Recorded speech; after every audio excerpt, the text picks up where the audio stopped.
better today's be the worst of your tomorrows. But we ain't even thinking that far. You know what I mean? Apparently I should have done that. What's it called when you do this, where you take like a dumbbell and you go like this? Military grip. Oh my goodness. That's what hurt me. So we living life like a video. Where the sun is always out and you never get old, and the champagne's always cold and the music's always good.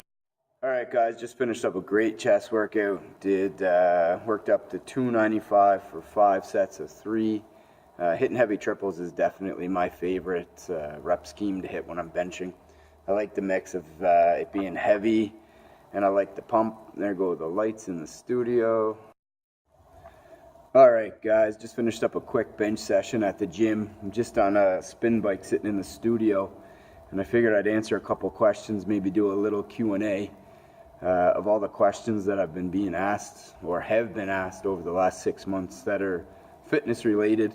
If you don't know, I do run another channel called Us Vlogged. It's a family vlog channel, but it also has a ton of fitness content, which is actually why I started this channel.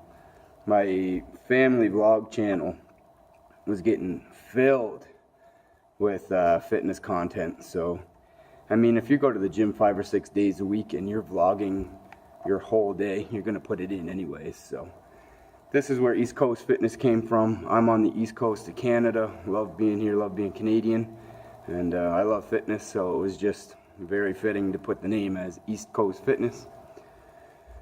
And there's actually nothing else to it other than that, so that's where the name for this channel came from. If you haven't subscribed already, go ahead and hit that subscribe button if you're in the fitness, nutrition content, workout footage, stuff like that. This is what's going to be on this channel. If you like family vlogs, hit the YouTube search bar, Us Vlogged, and I'll put the link down below. Question number 1, do I compete?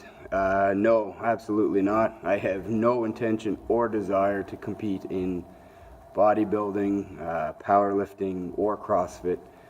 I'm more into sports stuff. I play pickup ice hockey, and I play in a couple ball hockey leagues. So that's where the fitness side comes into it. Now, for bodybuilding, I've been lifting weights ever since I was 18, so 10 to 12 years I've consistently been lifting weights at the gym, and I love doing it. It's part of my day now. It's just something that, fuck, there goes the lights again. Alright, bear with me. We got sensor lights in the studio, and they keep going off every 60 seconds, even though I'm in here. So, it's kind of a pain in the ass, but either way. So, no, I don't compete, don't ever plan on competing, and when I was younger, I actually wanted to get into bodybuilding when I first started working out. And I think a lot of you guys can relate to that too. Anybody that's new to the gym, maybe in it for a year or two, bodybuilding is probably one of your goals anyways, so that's why you're trying to pile on as much muscle as you possibly can. Right now, 10 years in, I have grown to as big as I'm going to get. I can always get stronger, but I'm not going to be able to pack on mass anymore, not like I used to, or not like you guys are going to be able to do if you're just starting out. So question number 2, there goes the lights again. Fuck. We can't do this on the spin bike because the lights keep going off, so we're going to be standing up. Question number 2, tracking your macros, how do you do it? Very good question. Before I get into that, I've actually tried just about every diet there is. Keto diet, carb cycling, no carbs at night, just pretty much everything there is. And tracking my macros is the only thing that I've ever actually really enjoyed doing, because you still get to eat the food. You're not restricted to what you eat, you're restricted to the amount of food that you eat. So if you can make better choices throughout the day, at nighttime you're able to eat some of the stuff that you really want to eat. Now, if you're trying to get super shredded, under 10% body fat, if you're getting ready for a show, obviously that's going to change. I'm doing neither of those things, so I got complete freedom with what I put into my body as long as it fits inside my macro goals. In terms of making a video on tracking your macros, I would never be able to do it and explain it the way Kory does in his video. So I will put his link to his video down below. I've watched it probably 10 to 12 times. I've sent a ton of people there to watch it. They've learned how to do it. He explains it, he draws it out. He's just really good at it. So it's something he's been doing for a long time. He's in good shape, and he's also got a good fitness channel. So go ahead and hit the subscribe button on his channel after you're done watching the video. Question number 3, how do I afford to eat out all the time? Another good question, and in all my videos, I eat out pretty much every day. I'm not getting big fancy meals or anything like that. I'm usually, if I go to a sub place, like after this workout, I'm gonna go pick up a sub. The sub that I get, the turkey sub, is $7. And I get my daily dose of vegetables. I get a ton of protein. It fits my macros, and because I eat it almost every day, I already know how it's gonna work with my calories and what I'm gonna have left to be able to eat for the rest of the day. So I eat out a lot for convenience. One, I don't have to cook anything. I don't have to clean things. I hate cleaning. I hate cooking. So I pay the extra bit of money to eat out strictly for convenience. And you can grab stuff on the go, which is great. 2, I don't spend nothing in terms of money on myself at all. The 2 main things in my life that I spend money on are 1, food, 2, my kids. And that's pretty much it, aside from bills, obviously. But you're never gonna see me rocking Jordans. I don't buy Alpha Elite and Pump Chasers, stuff like that.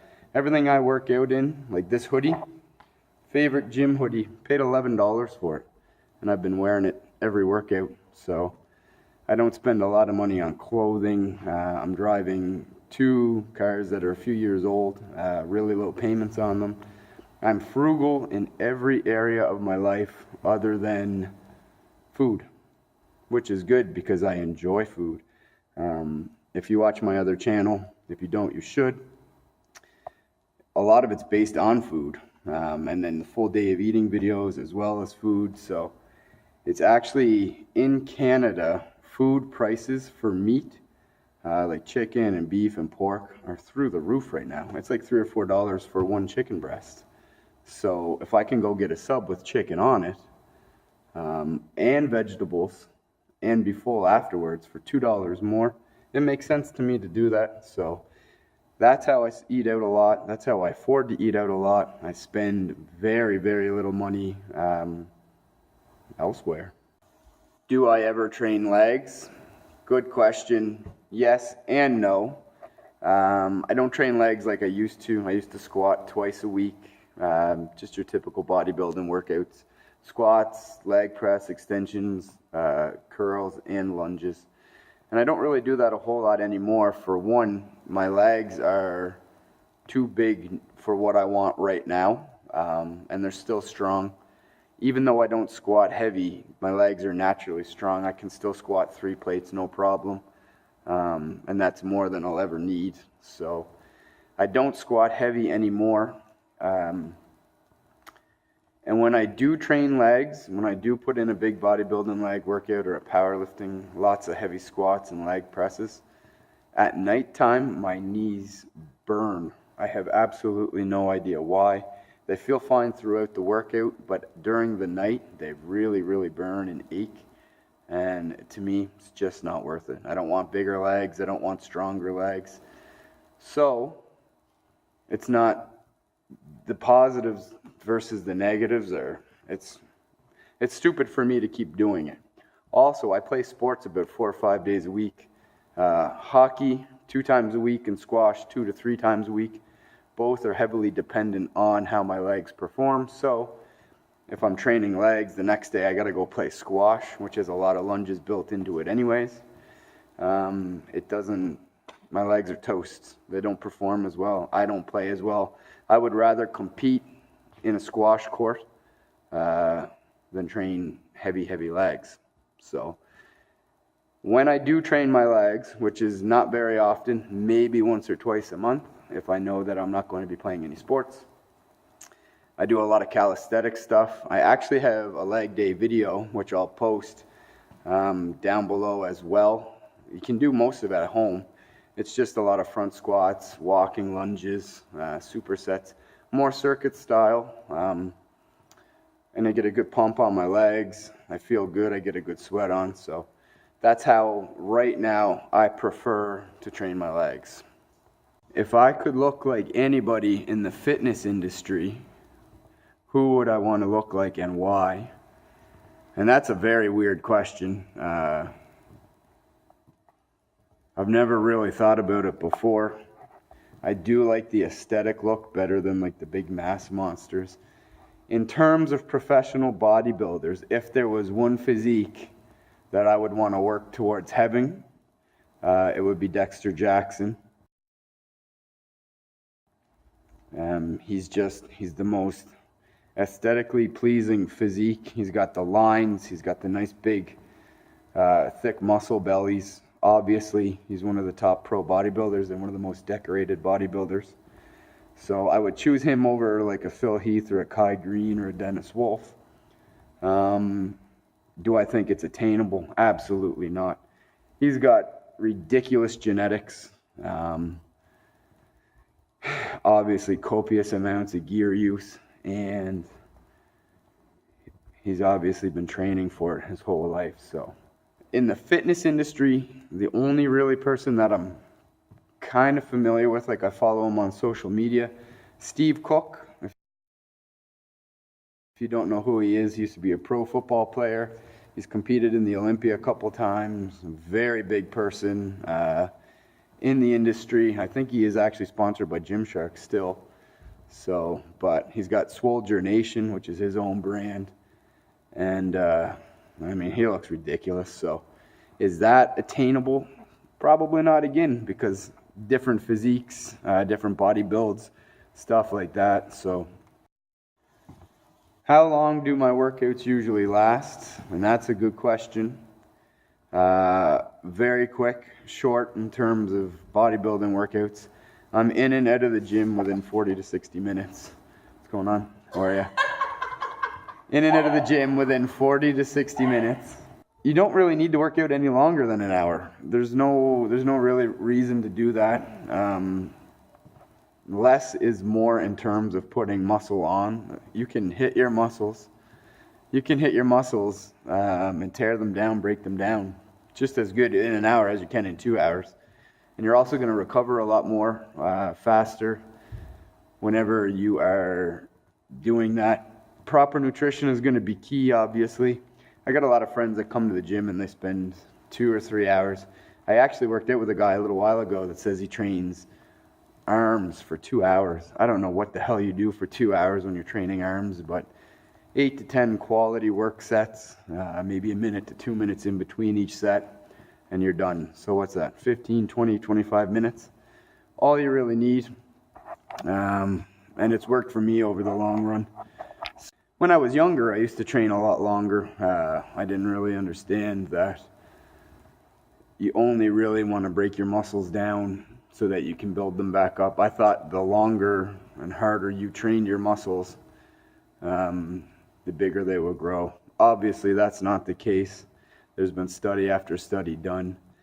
And when you see guys on YouTube that say they train, like Rich Piana's 8-hour arm workout, that is all for show. It's got absolutely nothing to do with growing muscle. That's just something he did for his YouTube channel to help it grow. Young kids these days buy into that hardcore lifting stuff. So 40 to 60 minutes in and out, and that's all it takes for me. Why do I want to be under 200 pounds? Another great question. Currently sitting 235, so I'm 3 pounds down in the last, I think it's been 6 days. And I did have a cheat meal last night. We went out for nachos. Down 3 pounds, and I'm going under 200 because I actually have a bet with a friend of mine. I haven't been under 200 pounds since I was about 18 years old, so 12, 13 years. And he bet me $100 that I couldn't get below 200 and stay below 200 for a month. I have no idea if I can actually do it. That's a lot of weight to lose off my frame. I've got 15 weeks to do it, which is plenty of time if you do it correctly. And that's that. I'm a pretty competitive guy. As soon as he challenged me on that, I thought, well, we'll make a go of it. So doing my best right now to drop the weight. 210 is probably where I would stick most of the year. It's more attainable and it'll be easier to, the thing is, whenever you lose weight, you drop a lot of strength as well. So you spend a year building your bench press up to gain maybe 10, 15, 20 pounds. And then you can lose it just like that in 30 days. As soon as you drop 10 pounds, as soon as I drop 10 pounds, my bench goes down about 20. And that's been consistent every cut I've ever done. That's one of the main issues with yo-yo dieting or bulking and cutting throughout the year. If you slow bulk instead of dirty bulk, and you just put weight on slowly, and you don't go up as much weight, you stay truer to your natural weight, you're not going to have to worry about losing a bunch of strength like I do after you cut. So that is going to wrap up this short mini Q&A session. Hopefully that answered some questions for you guys. Those are just the questions I get asked all the lot. Obviously, there is other questions. The one main question everybody wants to know is gear use, steroids, and I will address that in a different video.